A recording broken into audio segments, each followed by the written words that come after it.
Rapaz, esse causo me foi contado lá nas quebradas do sertão de Alagoas, ali pros lados de Canindé, num terreiro onde só cresce mandacaru e conversa fiada. Diz que lá existia uma fazenda conhecida por Fazenda dos Patos, mas o povo mesmo chamava era de Fazenda dos Encosto, que ali o trem era esquisito.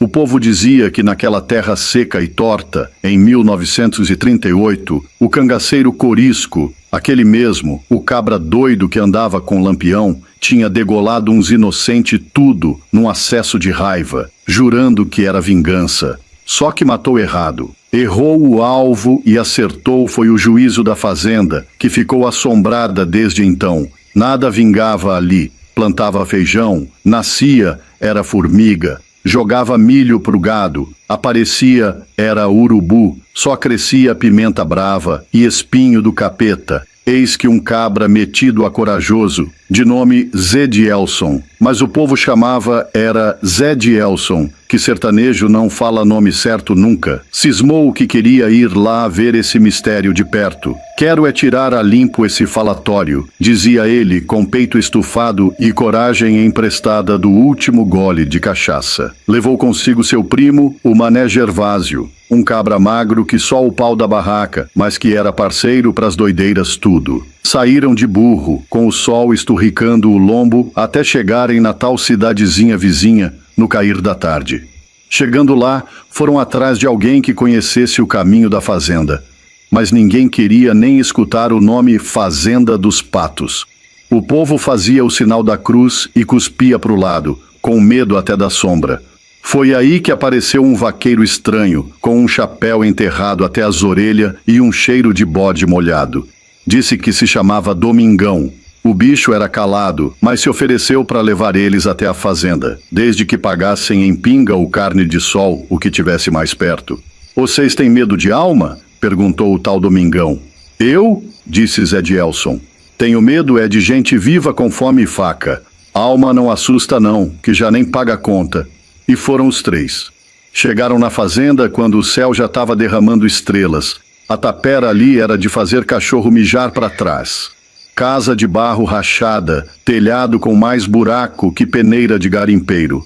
Fizeram uma fogueira na frente da capelinha que mais parecia um túmulo com cruz. Foi aí, menino, que começou o rebuliço. De repente, um grito saiu do meio do mato. Um grito sentido, daqueles que parece que a alma está sendo puxada pelo pé. Quando olharam de volta, cadê o vaqueiro? Tava lá parado, mas sem cabeça, feito boneco de milho quebrado. Zé de Elson arregalou o olho. Mané Gervásio travou o beiço. Ave Maria, o homem virou assombração, gritou o Mané, que já se benzia com o terço que nem sabia usar. Foi só o tempo deles pensarem em correr que a fogueira apagou com um vento frio de gelar o tutano. O escuro engoliu tudo, e do meio do breu começou a tocar uma música, baixinho, feito cantiga de ninar do inferno, um negócio tipo nhen do demo.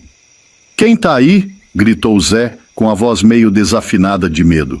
E a resposta veio, firme e feia. Sou eu, o Corisco, menino. Os dois pularam que nem gato em água fervendo. O Mané, que era magro, parecia uma palha voando. E o Zé gritava, a gente veio só visitar, moço. Não mexe com nós, não. Se quiser, a gente planta pimenta pra você aqui mesmo, mas leva nós de volta vivos. A risada que veio em resposta era daquelas que arrepiam até o pé da unha. E mais, a cabeça do Domingão apareceu flutuando, rindo também. Foi quando entenderam. O vaqueiro era o dono antigo da fazenda, Domingos Ventura, degolado injustamente por Corisco. E ali estavam os dois espíritos, o que morreu inocente e o que estava pagando o preço até hoje, penando em terra seca. Zé e Mané correram no escuro, tropeçando em pedra, vaca morta e até em reza que os beatos deixaram largada. Chegaram em Piranhas com o dia clareando, sujos de barro e medo. E juraram por tudo que é mais sagrado que nunca mais se metiam em lugar de alma penada, nem se pagassem com leite de cabra fresca e pamonha de milho novo. Moral do causo: quem tem boca vai a Roma, mas quem tem juízo não vai para a fazenda dos patos nem com GPS e comboio.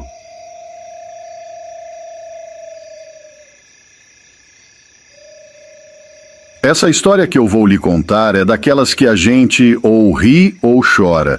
Mas rindo com medo, sabe como é? Aconteceu com um cabra lá das bandas de Barriga d'Água, no sertão da Bahia, um lugar tão quente que até as sombras procuram sombra. Pois bem, o nome do cristão era Genival, conhecido por todo mundo como Seu Geni, caçador dos antigos, daqueles que só saía da mata quando o mato dizia, já chega. Velho teimoso, uns 58 anos nas costas, barba de bode e jeito de quem já tinha brigado com a vida e apanhado mais que tambor de macumba. Só que Genival estava numa urucubaca desgraçada. Desde o dia que atirou num gaviãozinho só para testar a mira, foi mesmo, ele disse que era para firmar a pontaria, que a vista já estava de embacada, que nunca mais acertou bicho nenhum, nem preá, nem tatu, nem juriti, nem piolho de cobra, nada. Quem pegou o bicho foi a mulher dele, Dona Rosália, que só faltava botar Genival para dormir no curral de tanta zanga.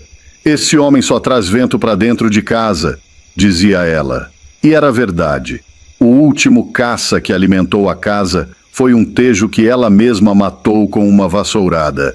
Ainda assim, só deu para um baião com farinha na janta. O cabra, já na ladeira da fome e da raiva, resolveu entrar na mata de novo. Já era meio-dia, aquele sol de estalar coco no chão, e Genival entrou com espingarda nas costas e a barriga roncando alto que parecia onça apaixonada. Foi andando, andando e nada de bicho. Só borboleta e calango zombando da cara dele. Já era tardinha quando o cabra escutou um barulho e pensou, agora vai. Mas era só o vento. Nesse instante, deu nele um calafrio, uma gastura na espinha que nem quando se pisa em rabo de jararaca. Parou, pensou. E lembrou do tal gaviãozinho. E se foi a caipora que botou azar em mim? Largou um palavrão do tamanho do mundo e gritou pra mata. Ô caipora, sua desgraça, se tu existe mesmo, vem que eu quero ter uma conversa contigo. A mata fez silêncio, nem o vento se atreveu a passar. E Genival, que era valente com gente, mas medroso com assombração, já deu uma tremidinha no beiço. Tentou voltar para casa, mas o caminho tinha virado um labirinto. A trilha que ele conhecia desde menino agora era outra. As árvores pareciam cochichar entre elas e rir dele.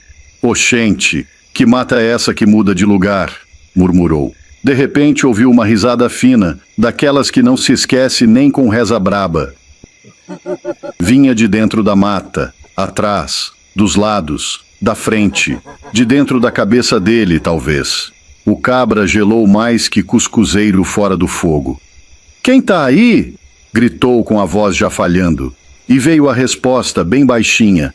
Eu, fi de rapariga. Genival arregalou os olhos, escorregou no barro seco, isso mesmo, barro seco, e caiu de bunda no chão. Quando levantou, tomou-lhe logo um tapa na cara que nem vento de feirante com pressa. Depois outro e outro. Era tapa invisível, rapaz, como se a própria mata tivesse raiva dele. Pronto, é a caipora mesmo.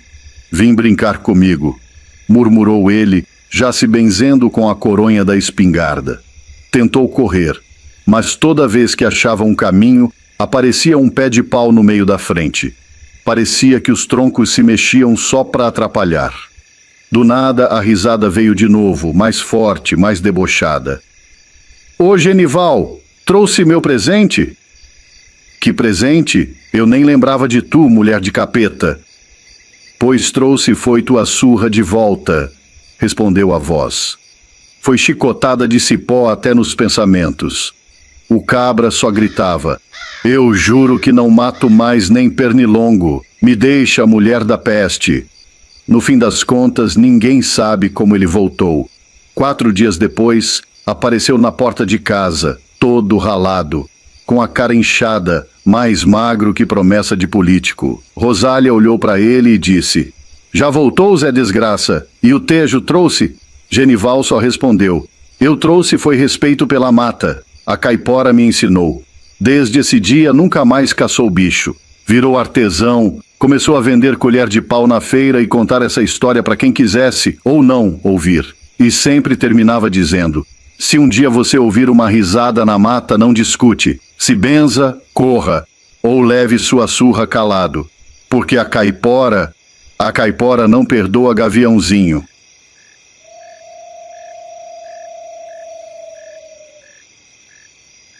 Rapaz, esse cauzinho aí se deu lá pros lados do Mato Grosso, quando nós ainda tava se ajeitando naquelas bandas, isso lá pros anos de 1980 e pouco. Tava tudo começando ainda, estrada de chão, energia só quando São Pedro deixava, e as onças comendo gado como se fosse churrasco em domingo de festa. Eu tinha acabado de fazer 18, ainda com os pelos do sovaco estreando, mas meu pai, o seu Firmino, era um cabra vivido, bicho velho do mato. Sempre dizia: eu sou matuto na cidade, mas no mato sou cirurgião formado em onça braba. E era mesmo. O véi tinha um faro que dava até inveja em cachorro de caça. Pois bem, num sábado manso chega o Chico Miguel, vaqueiro da fazenda do seu Bené, que era dono de umas cabeças de gado ali no baixão. Chegou bufando, esbaforido, e falou: seu Firmino, o senhor quer ganhar uma novilha gorda? Tem uma onça comendo os bichos lá do seu Bené. Ele falou que se alguém matar, a novilha é de presente. Meu pai coçou o queixo e perguntou: que tamanho que era a novilha que ela pegou? Chico respondeu: umas 12 arroba, mais ou menos. O pai olhou sério e disse: então essa onça aí é uma senhora dona onça. Oncinha que presta não derruba bicho desse tamanho não.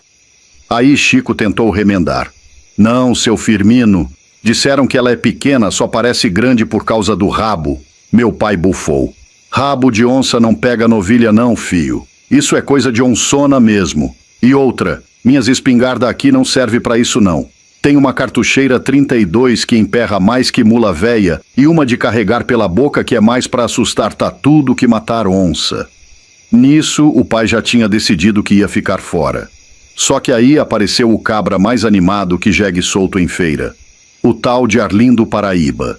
Disse ele que já tinha matado foi 3 onças lá pelo sertão da Paraíba. E já chegou lá em casa todo serelepe falando: seu Firmino, empresta sua espingarda que hoje mesmo eu mato essa bicha. Já matei umas braba lá no Seridó.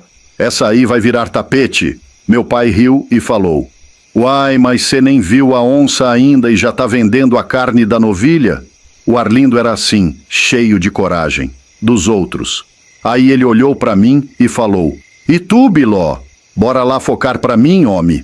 Focar, pra quem não sabe, é ficar com a lanterna ligada, apontando pro mato, esperando o bicho. Eu ia, era topar. Só que o pai não deixou nem eu pensar. Não vai lugar nenhum, cabra. Você não sabe nem destravar uma espingarda. Vai encarar onça? Nem eu vou.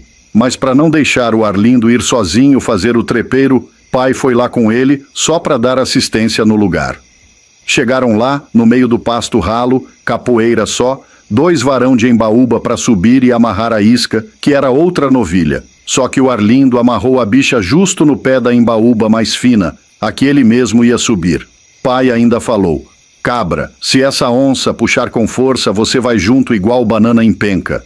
Mas o Arlindo estava valente. Ficou lá no alto do varote, com a espingarda do pai e a cara de quem ia enfrentar o mundo. E aí, meu amigo, de noite ninguém escutou nada. Só que no outro dia, o Arlindo chegou de um jeito, contou que estava lá quieto, tudo escuro, só o barulho do grilo e do coração dele, quando sentiu um puxão bruto na corda da novilha. A onça puxou com tanta força que arrancou a árvore fina, e quase o Arlindo junto. Disse que na hora ele largou a espingarda e se agarrou na outra vara mais grossa, igual lagartixa em pau de cerca.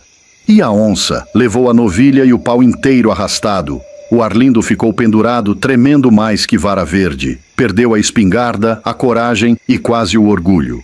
Quando voltou, branco igual farinha, falou: seu Firmino, essa onça aí não é de Deus não. Nunca vi bicho daquele tamanho. Lá no Nordeste o que eu matei era mais pra gato do mato. E nunca mais tocou no assunto.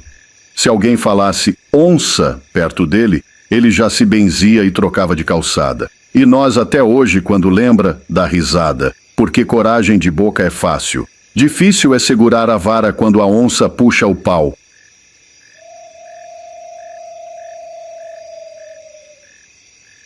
Pois Pois se ajeite aí, meu filho, que o causo que eu vou lhe contar agora é daquele de virar o bucho da gente, misturando desgraça, assombração e uma pitada de risada. Porque no sertão até desgraça tem seu quê de engraçado. Presta atenção, que essa história se deu lá, pros lados de Fronteiras, no Piauí, onde o chão é rachado, o sol castiga sem dó e o povo é duro que nem mandioca crua.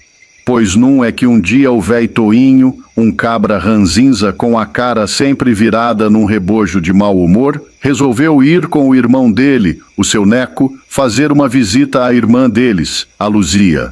A Luzia era daquelas mulher que nasceu com o coração mole, sabe como é? Dava chance até pra cabra cega. E foi assim que ela se arranjou com um tal de Aristides, um cabra que só de olhar tu já sente vontade de rezar um Pai Nosso com um sal grosso no bolso. Esse Aristides, meu fio, era ruim que só tapa de mãe virada. Já vinha com fama de fazer maldade com bicho e com gente, e ainda se achava certo. Antes da Luzia, ele foi casado com uma pobre mulher que teve um filho dele. E veja só a audácia. No outro dia que a mulher deu à luz, ele mandou a coitada levantar da cama e ir correr atrás de bezerro no brejo. A bichinha ainda estava com o bucho mole, andando igual pato no cimento quente, e o infeliz gritando: "Bora, mulher, não me venha com essas frescuras de resguardo, não." Foi que nem praga. A mulher voltou para casa com o zóio virando, caiu de banda no terreiro, sangrou até secar e morreu. E o Aristides? Foi coçar a barriga e dizer: "Mulher fraca não aguenta um serviço, é melhor morrer mesmo." Pois bem, Luzia, com esse faro furado para homem, foi e juntou os trapos com ele. Casou e pronto. Ninguém entendeu nada. E lá vão Toinho e Neco, tudo de bom coração, visitar a irmã. Chegando na casa da Luzia, uma casinha de taipa, telha velha e porta que rangia mais que cama de solteiro em noite de frio. Quem é que vem correndo? Um cachorrão, grandão, amarelo, com cara de danado e nome de cantor brega, Reginaldo. O Reginaldo era mais faceiro que menino em festa de São João. Pulava, lambia, se jogava nos pés dos véio. Só faltava dançar forró. Mas o Aristides, o cabra sem alma. O bicho encostou nele de leve, só num pulo mais desengonçado, e o infeliz já se armou de vara de marmelo. Chamou o cachorro com voz mansa, igual quem vai dar ração. E quando o Reginaldo se achegou abanando o rabo, pá! Foi só cacetada. 1, 2, 3, até o bicho cair esticado que nem rede velha. Tava morto, ou pelo menos parecia.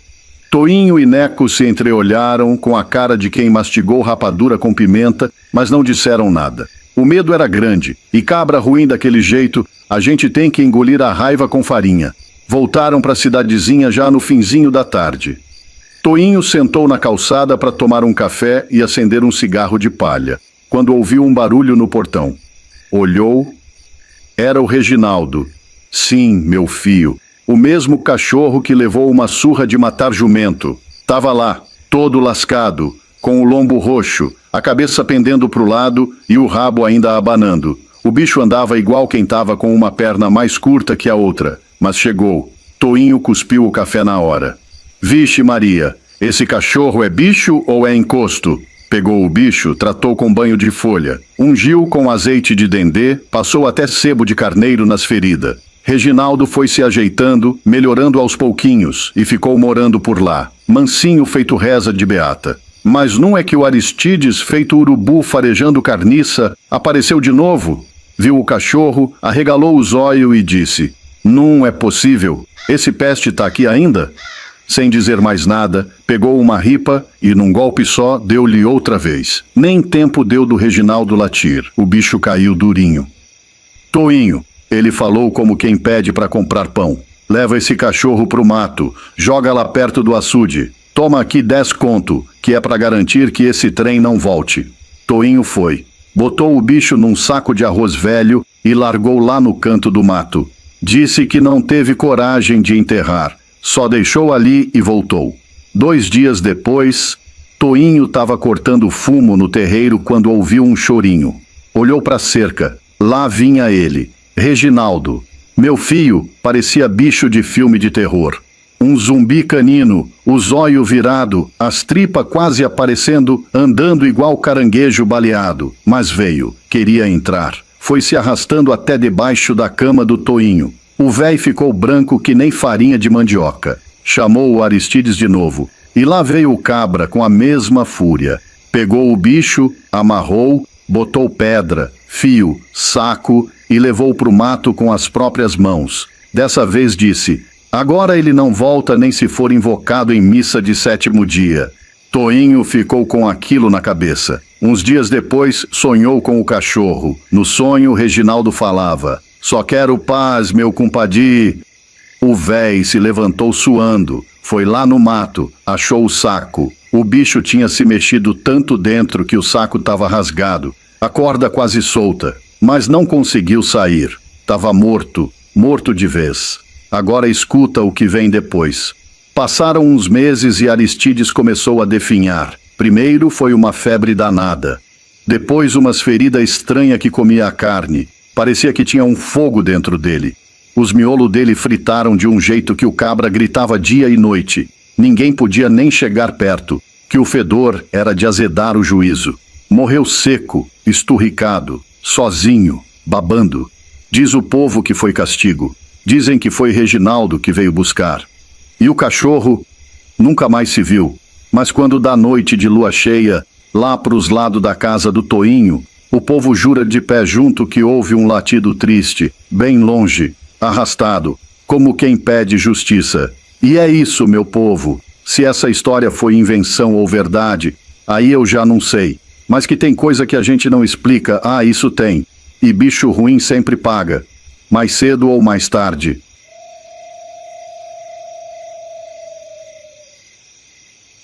Esse caos é do tempo em que o povo ainda respeitava a procissão e se benzia até para pegar galinha no terreiro. Era sábado de aleluia. Esse dia que o povo mais velho jura de pé junto que pode roubar sem peso na consciência, porque Jesus ainda estava morto, e ninguém mandava em nada durante aquela madrugada. Era como se o céu desse um cochilo e o inferno abrisse a porteira, e foi num desses sábados que aconteceu a desgraceira. A cidade? Miúda que só. Um fiapo de terra no sertão de Alagoas, chamada Vargem da Onça. Ali só tinha duas coisas grandes: a fé e a língua do povo. Todo mundo católico até a medula, mas quando dava essa época da Semana Santa, o povo já começava a esconder as galinhas, os porcos e até os varal de roupa. Vai que o cabra passasse e pensasse que lençol também era oferenda. No meio dessa cidade tinha um vivente chamado Jovino. O nome nem combina, porque o homem era mirrado que só. Mas pense num cabra ligeiro e sem vergonha. Era do tipo que se escorava no coitado para fazer malandragem. Criava a avó paralítica, a mãe desnorteada da cabeça, e um filho que vivia trancado dentro de casa porque achava que o mundo era feito de bicho-papão. A mulher dele tinha virado defunto fazia uns anos. Com essa vida, o povo até dizia: deixa o Jovino, homem, já carrega o inferno nas costas. Mas o que ele tinha de carregado, tinha de fuleiro também. Roubo para ele era igual água. Todo dia tomava um gole. Só que quando dava sábado de aleluia, meu compadre, o bicho se soltava. Parecia que incorporava um encosto e saía esgueirado, pulando cerca, roubando tudo que botasse o olho. Só que naquele ano, apareceu um que não quis saber de tradição, costume, nem lero-lero, o seu Djalma. Um veim grosso, de bigode ralo, olhar seco e dedo torto de tanta foice que segurou na vida. Já estava de saco cheio dessa história de tradição.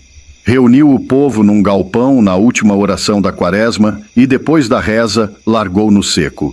Olhe, se algum cabra safado pular o muro lá de casa nessa madrugada, nem que seja para pegar um prego enferrujado, morre. Eu não tô brincando não. O povo se escabelou. Seu Djalma, pelo amor de Deus, não faça isso. Sábado de aleluia é o dia de se fazer vista grossa. Se levar uma galinha, o senhor compra outra. Galinha é fácil, meu filho.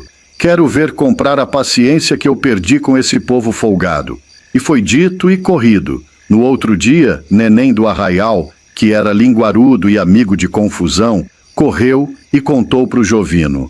Oi, Jovino, O véi Djalma falou que se tu pisar lá no quintal dele essa noite vai levar chumbo, ele tá só o veneno. Jovino, doido por uma treta, arreganhou os dentes torto e disse: eu nem ia, mas agora que vou. Deu a sexta-feira santa, sol quente, nada se mexia, galinha dormindo de olho aberto, cachorro de língua de fora e o povo em casa rezando ou cochilando. Quando deu meia-noite, aí a coisa começou a feder. Seu Djalma já estava lá escondido, travestido de encosto. Vestiu uma capa preta de defunto de teatro, amarrou uma vassoura nas costas para parecer mais alto e se escondeu atrás de umas tábuas véia no fundo do galinheiro. O véi era doido, mas era criativo.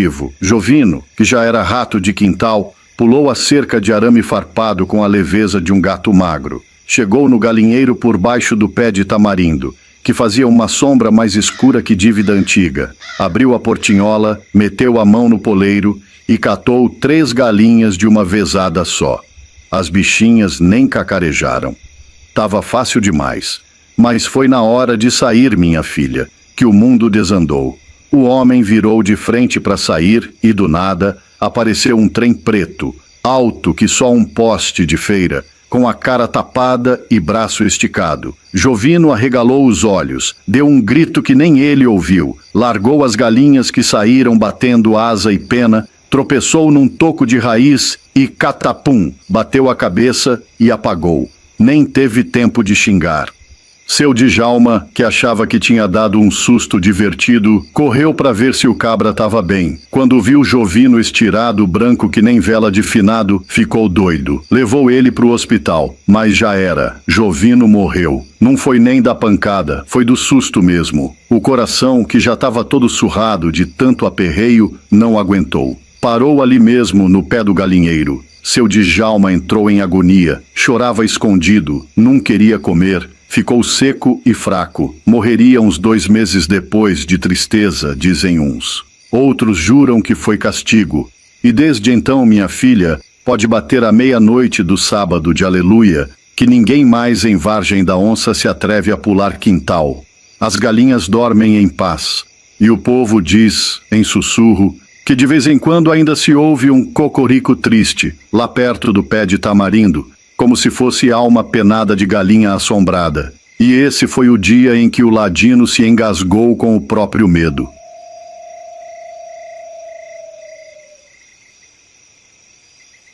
Rapaz, dizem lá pras bandas de Arapiraca que existiu 2 cabra, gêmeo, nascido da mesma fornada, filho de Dona Flor de Milho e seu Bastião Cuscuz. 2 cabra de roça, mesmo forno, mesmo leite, mas que pareciam ter vindo de fábrica diferente. Um deles, o Zé Finim, era artista sem diploma. O homem mexia com madeira como se fosse parente do João de Barro. As cercas dele davam linha reta, até na curva do rio.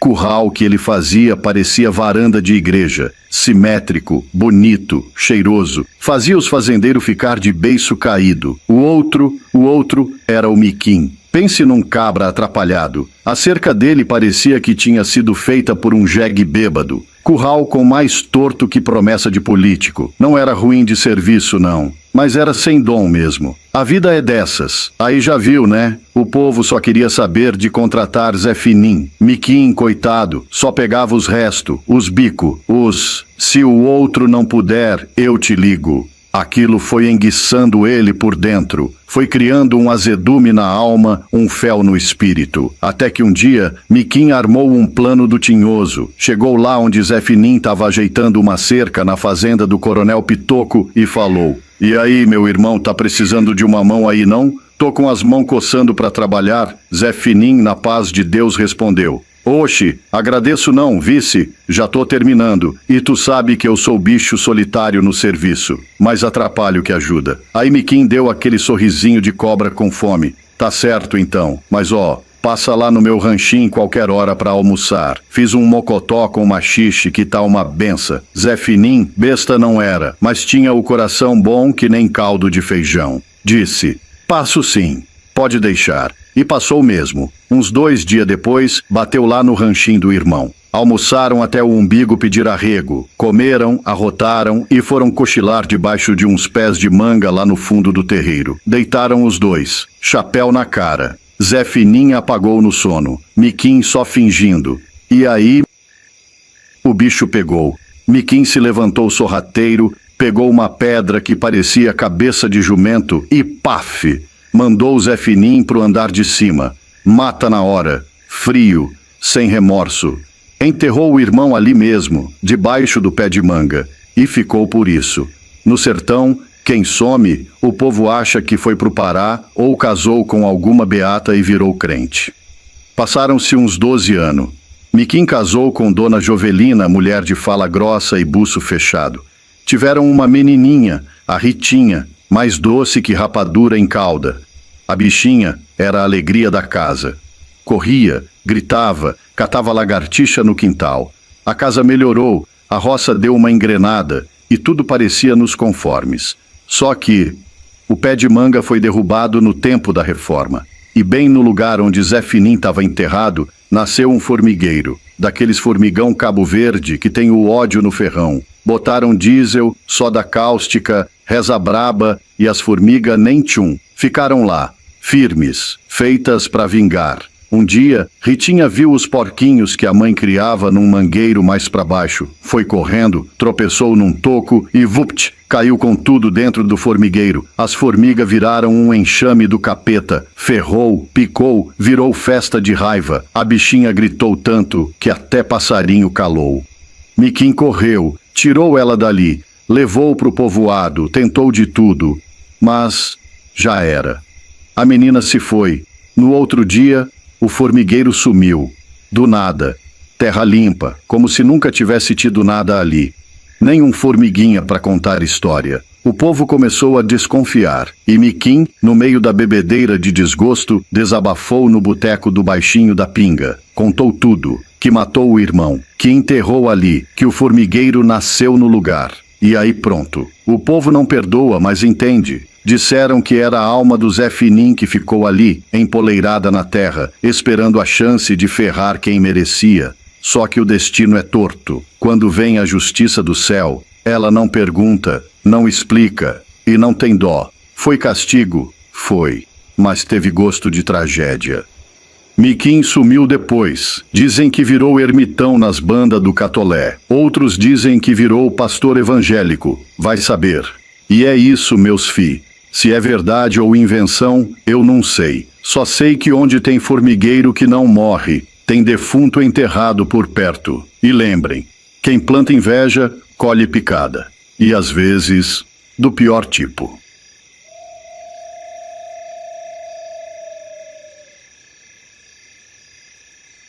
Tinha um compadre lá, chamado Osvaldo Bico Fino. O apelido era por causa do bigodinho dele, que parecia antena de grilo. O homem resolveu largar a vida de mototáxi e comprou uma terrinha com um açude fundo, perto do sítio Mulungu.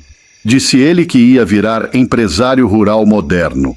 Botou foi tudo: porco, galinha, cabrito, até um jegue ele dizia que ia botar para criar sombra no curral. E fez uma horta tão ajeitada que a verdura parecia de novela, tudo alinhadinha. Mas o xodó dele mesmo era os tanques de peixe, só tilápia. Tava mais empolgado que noivado de primo rico. Um dia apareceu um feirante lá de Ouricuri, um tal de Naldo Peba, que vendia filé de peixe com farofa e vinagrete na feira. Osvaldo, com aquele papo mole dele, disse: "Naldo, tenho mais de 800 tilápia que parece piranha de tão gordinha.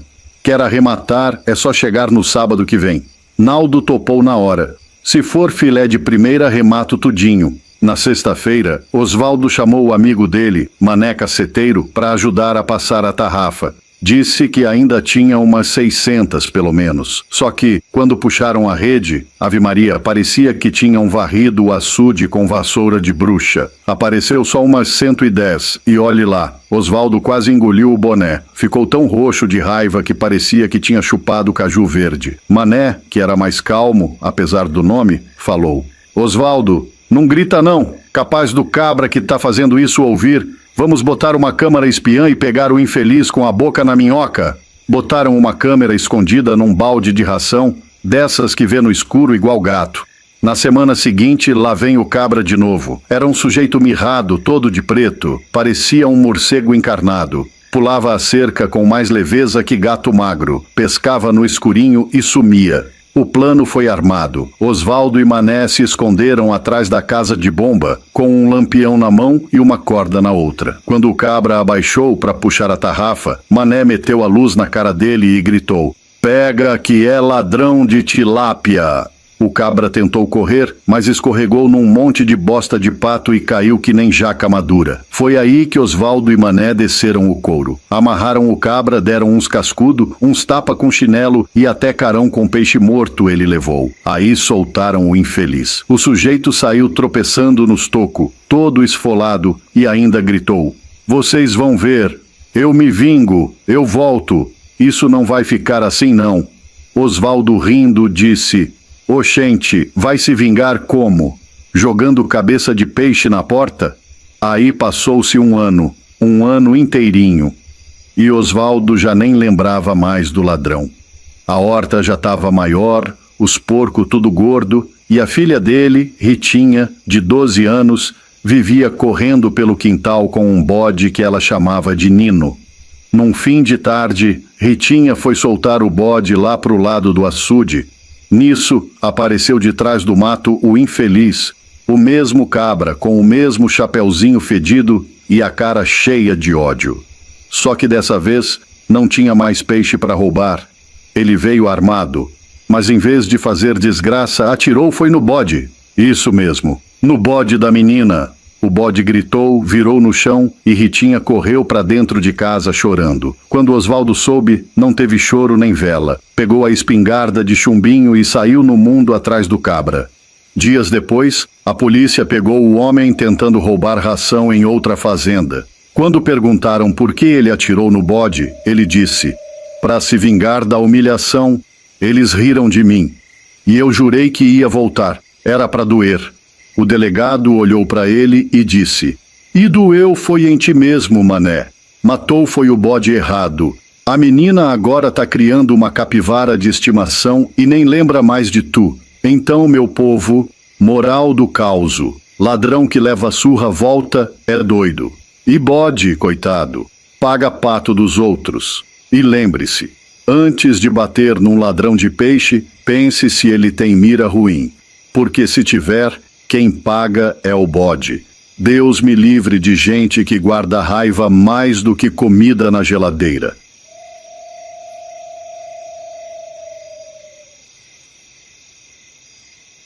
Diz o povo lá de Morrinhos do Agreste que antigamente as coisas eram diferentes. O povo se gostava mais, se ajudava, se ajuntava em qualquer festinha para prosear, dar risada, dançar forró e comer bolo de macaxeira com suco de cajá. Pois num mês de junho bem velho, da época em que rádio ainda pegava com arame na ponta, tinha umas gincana danada de animada lá na pracinha principal da cidade. Armavam umas lona, pendurava bandeirinha de papel de seda e juntava todo tipo de gente. Tinha competição de quem dançava mais, do mais comilão, da mulher mais desarrumada, para não dizer feia direto. E a que fazia mais sucesso era a do mentiroso. E nessa aí, quem levava todo ano era seu Tonico da Gameleira. Um cabra que já vinha de longe, de capim fino, só para isso. Mentiroso de nascença, daqueles que se benzia antes de mentir e ainda dizia que a mentira era só meio exagerada. Eita língua afiada! Todo ano ele ganhava. Já tinha levado galinha assada, litro de licor, chapéu de couro e até uma rede colorida que ganhou quando disse que tinha ensinado um jumento a rezar o terço. Mas teve um ano que a coisa deu foi errada para ele. Na véspera da festa faleceu um tio-avô dele lá pras bandas de Juazeiro. Tonico já estava com a mentira preparada fazia semanas. Era uma história de um peixe que chorava sal e curava dor na espinha. Mas teve que largar tudo e ir pro velório. A festa era no sábado. Tonico viajou na sexta-feira com a cara emburrada e a mentira entalada na garganta. A gincana rodou sem ele. Só que aí apareceu um cabra que ninguém conhecia, Zé Bideco, lá do povoado de Baixa do Cedro. Ninguém dava nada por ele, com aquele bigode fino e a cara de vendedor de Bíblia vencida. Mas pense num mentiroso invocado. Zé Bideco subiu no palco, ajeitou o chapéu e disse que tinha visto uma lagartixa parindo trigêmeo dentro do forro da igreja e que as crianças nasceram cantando asa branca. O povo caiu, foi duro de tanto rir. Teve uma veinha que quase se engasgou com a pipoca. Resultado, ganhou. Levou o troféu do mentiroso do ano, um frango assado, uma cachaça de umbu e a glória eterna de ter destronado seu Tonico. Na segunda-feira, Tonico voltou do velório, meio murcho, com o chapéu enfiado até as orelhas, e foi direto perguntar pro compadre Zuca como foi a festa. E aí, compadre, me diga logo quem ganhou a categoria da mentira, que o resto eu nem faço questão. Compadre Zuca coçou a barriga, cuspiu de lado e disse: Olha, teve de tudo. Cezinha ganhou na corrida, das dores foi consagrada a mais desmantelada, e no comer, seu Quinca comeu 3 panelas de mungunzá. Mas o da mentira foi outro. Um tal de Zé Bideco. Mentiu tanto que a andorinha parou no ar para escutar. Tonico arregalou o olho. Melhor que a do jegue que tocava sanfona e fazia vaquinha no Pix? Melhor, Tonico. O cabra botou o povo para rir de se ajoelhar. Tonico arregalou o beiço, ajeitou o chapéu e saiu bufando para casa do tal Zé Bideco. Chegou lá, bateu palma umas 3 vezes. Quem saiu foi um molequinho de uns 8 anos com a cara suja de tamarindo, só de calção, com o nariz escorrendo e uma espingarda de brinquedo na mão. Ô menino, aqui é a casa do Zé Bideco? É sim, senhor. É meu pai. Pois vá chamar ele que tem um homem aqui querendo prosear. O menino coçou o olho, deu uma fungada e disse com a voz toda mansa: Não vai dar não, moço. Papai saiu tem uns 4 dias. Tá caçando um casal de abelha. Porque os filhos da abelha estão aqui em casa, tudo chorando, e ele foi no mato ver se encontra os pais delas. Mas acho que só volta semana que vem ou mês que vem, sei lá. Tonico cruzou os braços, olhou para o chão, olhou para o menino, suspirou e falou baixo, só para si. Se o menino já mente assim com 8 anos, imagina o pai com 30. Vou pendurar minhas chuteiras. Não dá mais, não. E foi assim que Tonico da Gameleira se aposentou da arte da lorota, porque até no sertão sempre vai ter um mais mentiroso que você. Tinha um sujeito lá pras bandas de Monte Seco chamado Eurico das Dores. Nome de gente fina, né? Mas pense num cabra que não valia uma moeda de 50 centavos furada quando o assunto era pinga. Era doido por uma branquinha, mas não era daquele tipo ruim, de bater em mulher ou destratar menino, não. Ele só esquecia mesmo que tinha casa, família, galinha para tratar e cachorro para dar comida. Era ele, o bar e Deus nos acuda. O cabra sumia por 2, 3 dias fácil. Quando aparecia, vinha mais torto que estrada de serra. E a mulher dele, Dona Raimundinha, mulher sofrida, daquelas que já nasceu com o semblante cansado, vivia dizendo que um dia o Eurico ia acabar morando de vez dentro do boteco do Toinho Caolho, que era mais escuro que a consciência do próprio dono. Os 3 filhos de Eurico, Flaubert, Cícero e Zé Leomar, tudo com nome de filósofo que a mãe sonhava ver doutor um dia, já tinham virado homem e cada um já tinha puxado o caminho do mundo. Um virou balconista de farmácia em Jatobá, outro foi vender rede no Maranhão e o outro se meteu a cantor de forró em feirinha de interior. Num domingo esbaforido, com sol rachando até pensamento, os 3 apareceu de surpresa para visitar a mãe. Encontraram a véia sentada na cadeira de embira com o olhar perdido e o pano de prato enrolado no dedo, como quem reza baixinho e amaldiçoa ao mesmo tempo. "Mãe, cadê o pai?" perguntou Zé Leomar. Ela deu uma fungada e respondeu: "Deve estar onde sempre tá, aquela espelunca ali embaixo. Tem 2 dias que não dá as caras. Quando vem, chega parecendo um bode mijado, fedendo a urina e pecado. Outro dia mesmo teve um que ele fez no chão da cozinha. Pensei que um cachorro tinha entrado." Aí Flaubert coçou o queixo e disse: "Mãe, isso não pode continuar não. A senhora tá definhando." "Tô definhando é pouco. Tô virando pena. Pena de passarinho doente. Só não fui embora desse mundo ainda porque a morte tem mais o que fazer." Eles saíram para a área e ficaram lá, coçando o cucuruto e bolando plano. Cícero foi o primeiro a soltar a ideia. "Oi, pra pai tomar juízo, só se for na base do susto." "Susto?" repetiu Zé Leomar. "É, o que é que pai mais tem medo nesse mundo? Morte. gritou Flaubert. Cemitério, alma penada, essas coisas. Não pode ouvir nem falar, completou Cícero, com um sorriso de quem já tinha a maracutaia armada na cabeça. Pronto. Estava selado o destino de Eurico das Dores. À noitinha, os três foram lá pro boteco de Toinho Caolho. O pai estava lá, claro, mais mole que mingau de 7º dia, segurando um copo com uma mão e a esperança de viver com a outra. «Ô, meus filhos!» gritou Eurico, feliz da vida, abraçando os três de uma vez, derramando cachaça até no sapato. Sentaram com ele e começaram a derramar pinga. Fingiam que bebiam, mas só molhavam os beiços. Já o velho tomava feito tanque furado. Depois do 5º copo, os olhos dele ficaram pequenos feito botão de camisa de defunto. A cabeça caiu para trás e a boca abriu. Dormiu ali mesmo, sentado na cadeira de lata. Os três se apressaram, chamaram o rapaz do bar, pegaram uma carriola velha que estava encostada num canto, com a roda torta e tudo, e meteram o velho dentro com as pernas para fora, parecendo um saco de batata de feira. Desceram pelas ruas do povoado com o pai na carriola, noite adentro, empurrando e tentando não derrubar ele nos buracos da estrada. O cemitério era longe, coisa de 2 quarteirão e meio, mas chegaram. Dentro do cemitério, aquele silêncio só quebrado por grilo e o barulho das rodas da carriola rangendo. Procuraram uma cova fresquinha, acharam uma. Tava cavada para Dona Cisina, que tinha partido fazia pouco. Vai essa mesmo, disse Zé Leomar. Jogaram o pai lá dentro com cuidado, que ninguém queria que o plano virasse tragédia.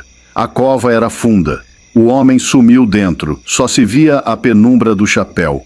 Aí Flaubert pegou um lençol, fez 2 buracos para os olhos e ficou vigiando do lado de fora. Os outros 2 voltaram para casa. Flaubert esperou. E esperou. Já estava cochilando sentado num túmulo quando ouviu lá do fundo: «Uai, cadê o teto dessa casa?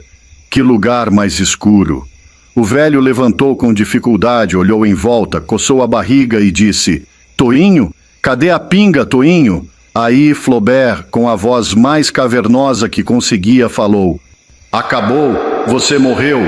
Morri o escambau. Quem me matou? Ninguém, foi a pinga. Ave Maria, nem bebi tanto assim.» «Bebeu, e agora tá aqui, morada eterna. E você é quem?» «Uma alma penada. Tô aqui faz 18 anos. Morri bebendo igual tu.» Eurico ficou calado um segundo. Depois falou: «Mas vem cá, o que é? Tem como arrumar só uma dosezinha? Só para a última lembrança?» Diz que Eurico saiu daquele buraco branco que nem pano de noiva, suando por onde não tinha poro. Chegou em casa suando álcool e jurando, de mão levantada e voz trêmula, que nunca mais tocava numa gota. Se cumpriu? Oxe! Diz que no outro domingo ele estava na igreja segurando a Bíblia ao contrário, tremendo feito vara verde. Mas semana seguinte, estava perguntando pro neto se a alma penada também bebia. Fim do causo. E quem duvidar, vá perguntar lá no cemitério de Monte Seco, que as caveiras ainda estão rindo até hoje.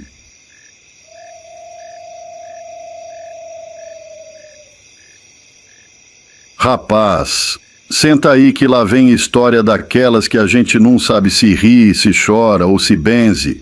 Tinha um menino de Deus chamado Tiãozinho, franzininho que só vara de pescar em época de seca. Tava ali com seus 7 anos, mas parecia ter 5 e meio. Maguinho por falta de boia mesmo. E pense num menino bom, bicho. Vixe Maria, dava gosto de ver. Só vivia rindo, correndo pelado no quintal, jogando bola de meia com as galinhas, alegre até nas desgraças. Morava com a mãe, Dona Deusuíta, e um sujeito escabroso que chamavam de Chico do Ódio, mas era o padrasto dele. A mulher estava prenha de novo, com uma barriga que parecia que tinha engolido um bujão de gás, e ainda assim tinha que aguentar as ignorâncias do cabra. Misericórdia!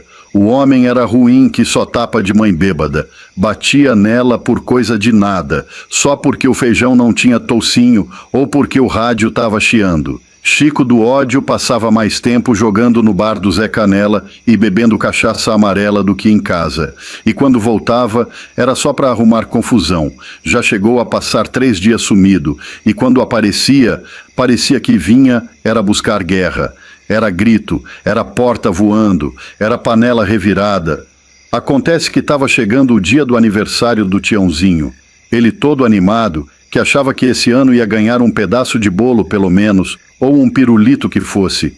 Dona Deusuíta prometeu que ia fazer um arroz com ovo bem caprichado e uma vela espetada no meio da farofa, só para não deixar passar em branco. Pois num é que chegou a véspera do tal aniversário. Os dois ficaram ali esperando a meia-noite, na maior esperança de que alguma coisa boa acontecesse. Só tinham arroz mesmo. Comeram caladinhos, deram uma risadinha forçada e foram se deitar. Tiãozinho foi pro quarto dele, que era separado do da mãe só por uma cortina véia do Flamengo. Tava quase dormindo quando ouviu a mãe chorando baixinho. Ficou quieto com o zóio arregalado no escuro, ouvindo aquele fungado triste. E como ele era um menino de fé, botou as mãozinhas magras para cima e começou a pedir. Meu Deus, meu padim Cisso, e se tiver mais alguém aí de chapéu que ouça menino, ajuda nós. Manda uma luz, um milagre, um cabra de coragem. E se puder, leva o Chico do Ódio pro quinto dos infernos, que esse homem só veio atrapalhar minha vida. E dormiu com esse pedido.